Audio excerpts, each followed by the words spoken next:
Hello everyone. In this session, we are deriving on one expression of a single line to ground fault on an unloaded generator. So in the previous session, in the module 4, we have seen what actually the unsymmetrical faults are and what are the classification of the faults. So there are three classifications are there. Two classification: shunt type of fault, series type of fault. So the shunt fault is basically the fault which occurs between the conductors or between the conductor and ground. So that is what we call it as a shunt type of fault. So now in this session we are going to do one derivation, that is when the shunt fault occurs on an unloaded generator. So line to ground fault is one of the shunt fault. So when such fault occurs on an unloaded generator means, so how does the fault will be analyzed and what will going to occurs the current and voltage in the circuit and also the symmetrical relation. So these things we are going to see in the single line to ground fault on an unloaded generator. So now let us consider this is an unloaded generator. It is a three-phase circuit, equivalent circuit of an unloaded generator. So there are three phases are there: phase A, B and C. IA, IB, IC. These are the current flowing in the all the three phases, and it has been connected with the source voltage or the EMF EA, EB and EC. These are the three EMF in each of the phases, EMF induced in each of the phases. Now the neutral of the generator, it has been grounded with the help of one reactor, and the impedance of this reactor will be equal to, it is Zn.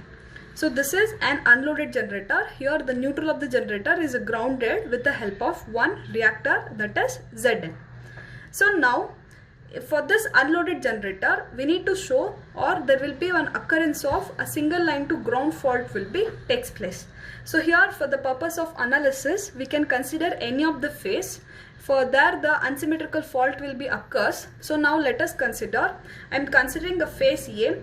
So there a single line to ground fault will be occur. Single line to ground fault means any one phase with respect to ground.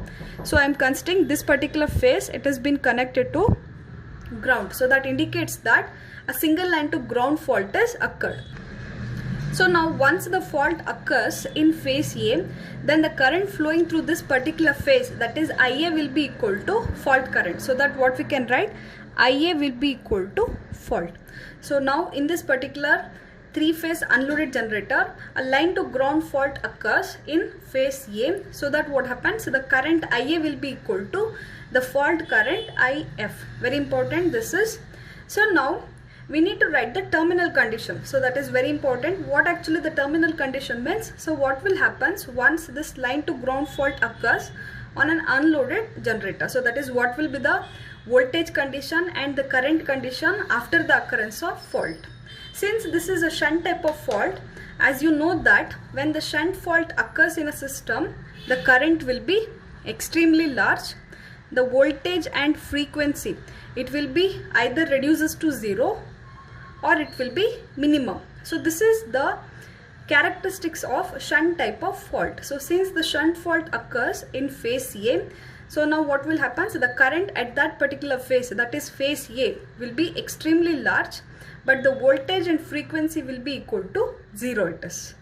So that is the terminal condition. So next thing is the terminal condition at this particular case. So since the fault occurs in phase A, current is extremely large and the voltage will be equal to 0. So that is voltage VA will be equal to 0. Now remaining these two phases, there is no fault will be occurs in these two phases, IB and IC. But what about the current through this particular phases? Since these two phases, it has not been connected to any of the system, or it has been acting as a no load. So in such a case what will happen? So there will be no path for drawing of the current. So now what will happen? The current through these two particular phases, B phase and C phase, so that will be equal to 0. So that is IB will be equal to 0, IC also will be equal to 0. So let us consider this as equation 1. Since the current occurs, the fault is occurring in phase A, so since it is a shunt type of fault, the current will be extremely large, the voltage will be equal to 0. So that is why the voltage in this particular phase will be equal to 0.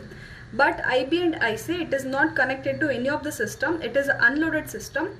There will be no path for drawing of the current. So the current through these two phases will be equal to 0. So this is the equation 1.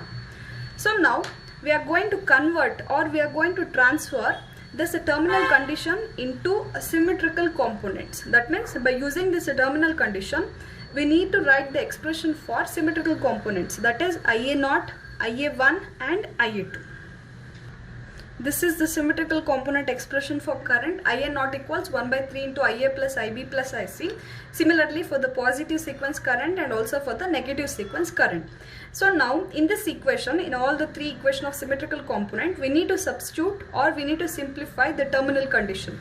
So from the terminal condition, what we have written, IB and IC, these two will be equal to 0. So now in this symmetrical component expression, so consider IB and IC both will be equal to 0, so that we can write IA0 will be equal to 1 by 3 into IA. Similarly IA1, so IB and IC, these two also will be equal to 0. IA1 will be equal to 1 by 3 into IA, and IA2 will be equal to 1 by 3 into IA+. So now from these three symmetrical component expression, we can write the final expression as IA0 is also equal to IA1, that is also equal to IA2, that is 1 by 3 into IA. So now from the symmetrical component expression, what we can write, all the three sequences are equal to 1 by 3 times IA. So consider this as equation 2. So this is the symmetrical component expression for current. So now similarly we need to obtain the expression for symmetrical component of voltage. But before that, we know the expression for the line voltage VA, that is VA will be equal to VA1, VA2 plus VA0. Since VA is a line voltage, that will be equal to VA plus VB plus VA1 plus VA2 plus VA0. So but from the terminal condition, what we have written, VA will be equal to 0. Since VA will be equal to 0 means, so this whole symmetrical components, that is VA1 plus VA2 plus VA0, so this also will be equal to 0. Since we know that VA will be equal to 0 from the terminal condition, so that we can write VA1 plus VA2 plus VA0, it is also equals to 0 it is. So this is the symmetrical component expression for the current and also the expression for voltage. So remember this equation 2 and 3 very important. Now based on this equation, we are going to represent interconnection of the sequence network. That means how the positive, negative and 0. So that will be interconnected in an unloaded generator when the line to ground fault occurs. But before that, so observe here. So as we have already done, draw the zero sequence network and also the sequence network for the synchronous generator. So this is how we need to represent the sequence for positive sequence network, that is for the generator. So this will be the source voltage EA1 or EA, and this will be impedance Z1, or you can write the reactance X1. Okay, so this is the positive sequence network. Next comes is the negative sequence. It will be having only one source voltage, one reactance or one impedance, that is Z2, and the current flowing through this will be IA2, and here it will be IA1 it is. So here there will be no source voltage will be present. Similarly, coming to the zero sequence network, so now observe the given unloaded generator. So here the neutral of the generator is solidly grounded through a reactor. So now how do we write the zero sequence network for a synchronous generator or unloaded generator is? So like this. So this is the impedance of the circuit Z0, and this is been the neutral, it has been grounded through a reactor, and that value will be 3 into ZL. So please remember this particular sequence network for representing the single line to ground fault of an unloaded generator. So now by using this equation 2 and 3, we need to connect these three sequences, positive, negative and 0 for an unloaded generator. So how do we going to interconnect all these three sequences means, it is mainly depends upon the voltage equation. So now observe the voltage equation, what it is given, sum of all the three voltages will be equal to 0.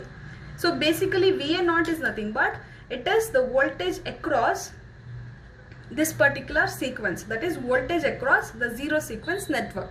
Similarly, VA1 is the voltage present across the negative sequence network, and VA1 is nothing but, VA1 is nothing but the voltage present across the positive sequence network. So now from this equation 3, what does it indicate? All the three sequences are connected in series. That is, sum of all the three sequences are equal to 0. Basically, VA1 plus VA2 plus VA0. So these three sequences are connected in series. So that is why the voltage equation indicates that positive sequence, it is connected in series with the negative sequence. It is connected in series with the zero sequence. So same way we need to represent the interconnection of sequence network of an unloaded generator. So this is the interconnection of sequence network. So from equation 3, it indicates that all the three sequences are connected in series because the sum of all the three sequence voltages are equal to 0. So that is why this is the positive sequence connected in series with the negative sequence. Negative is connected in series with the zero sequence. So that we can consider VA0 plus VA1 plus VA2 all will be equal to 0. So this is the interconnection of sequence network of a unloaded generator. So now by using this interconnection of sequence network, we need to write the expression for the sequence quantities, that is IA0, IA1, IA2. Similarly, we need to write the expression for the voltage VA1, VA2 and VA0. So next is the sequence quantities. So in the equation 2, it is clear that all the currents, all the sequence current, that is IA0, IA1 and IA2, all will be equalitous. So that we can write one single expression for current. So how do you write the expression for current? Means by using Ohm's law. So Ohm's law is, it is voltage divided by current, V by R, or we can also write voltage divided by impedance also. So now consider this is the circuit. So in this entire circuit, the voltage present is only EA1, or it is the source voltage, that is EA. We can also consider EA1 will be equal to EA it is. So EA divided by the impedance in the circuit or total reactor resistance present in the circuit will be Z1, Z2 and Z0. So that we can write the expression for current, the sequence current as EA divided by Z1 plus Z2 plus Z0. So next, similarly, we need to write the expression for voltage. So now observe VA1. So this is the voltage across the positive sequence network. So how do you write the expression for VA1? So VA1 will be equal to, it is EA1 minus the current flowing through this impedance will be IA1 it is. So we can write IA1 into Z1 it is. So this is the expression for VA1. Since we already know the expression or the equation for IA1, so consider this as equation 4. Consider this is the equation 4. Since the IA1 expression, it is already known from equation 4. So now in this voltage equation, substitute the value of IA1. VA1 will be equal to EA1 minus IA1 into Z1. So after substituting the value of IA1, so we will be getting this equation. IA1 as EA divided by EA into Z1, Z1 plus Z2 plus Z0. So now take a LCM for this. Z1 is Z1, Z2, Z0. It has been multiplied with EA. So that will be getting this whole expression. So now take a common term in the numerator. So EA is a common. So in this equation, consider so Z1 and Z1. So these are the common term with a different sign so that we can cancel. So we'll obtain the expression for VA1 as Z2 plus Z0 divided by Z1 plus Z2 plus Z0. So this is the expression for VA1 it is. So next, similarly, we need to find the expression for VA2. So now look at the given interconnection of sequence network. VA2 will be equal to minus IA2 into Z2. So that is the expression for VA2. Minus IA2 into Z2. So IA2 equation, it has been given in equation 4 because all the three sequence current are equal. So all the sequences also will be having the same expression. So we can write minus EA into Z2 divided by Z1 plus Z2 plus Z0. So this is the expression for VA2. Similarly, we'll write the expression for VA0. VA0 is see the whole impedance 3Zn plus Zg0. Z0 is nothing but it is 3Zn plus Zg0. So that what we can write the expression for Va0 as minus Ia0 into Z0 it is. So again substitute the Ia0 value from equation 4 here. So we will get minus Ea into Z0 divided by Z1 plus Z2 plus Z0. So this is the expression for Va0. So consider this is equation 5, this is equation 6, similarly this is equation 7. So this is the sequence quantities. So after that, at last the one final step is left in the single line to ground fault, that is finding out the fault current expression. See from this circuit diagram what we have considered, since the single line to ground fault is occurs in phase A, so the fault current will be equal to current flowing in that particular phase, that is IF will be equal to Ia. So now we need to obtain the complete equation for IF. The expression for fault current is IF will be equal to Ia. So now let us consider the equation 2. So here what we can write or rewrite the expression for Ia as, so it is 1 by Ia0, since Ia0 equals Ia1 equals Ia2, all it will be equal to 1 by 3 into Ia. So instead of writing like this expression, we can also write Ia will be equal to 3 into Ia0. Okay, so now Ia can be replaced as 3 into Ia0, so that we can write 3 into Ia0. And we already know the expression for Ia0 from equation 4, that is Ea by Z1 plus Z2 plus Z0. So the expression for fault current on an unloaded generator due to the line to ground fault is 3 into Ea divided by Z1 plus Z2 plus Z0. So this is the expression for the fault current for a line to ground fault. So here the most important thing you need to remember is this particular equation, that is in a line to ground fault IF will be equal to 3 times Ia0. So this is very important, please remember this, IF will be equal to 3 times Ia0 it is. So this is the case when the neutral of the generator is grounded through a reactor. So this entire derivation is basically when neutral of the generator is grounded through a reactor. So now let us consider the one more case, case 2. This entire thing is case 1. Suppose if the neutral of the generator is ungrounded, so such a case what will happen? So consider Z0. The next case is if the neutral of generator is not grounded or it is ungrounded. So such a case what will happen? So the impedance Z0 means, since we know that Z0 is nothing but 3Zn plus Zg0 it is. So if the neutral is not connected means the neutral impedance, this will go even up to infinity, and this Zg0 it remains the same. So anything added with infinity means the Z0 also will be equal to infinity it is. So if the neutral of the generator it has not been grounded means, so such a case what will happen? The fault current IF, it has been given as 3 into Ea divided by Z1 plus Z2 plus Z0. So since Z0 is infinity, anything divided by infinity means it is 0. So the fault current will be equal to 0. If the neutral of the generator it is not grounded means, then the fault current will be equal to 0. This is the case when the neutral is ungrounded, and this is the condition of the fault current when the neutral is grounded. So this is unloaded generator when the line to ground fault occurs.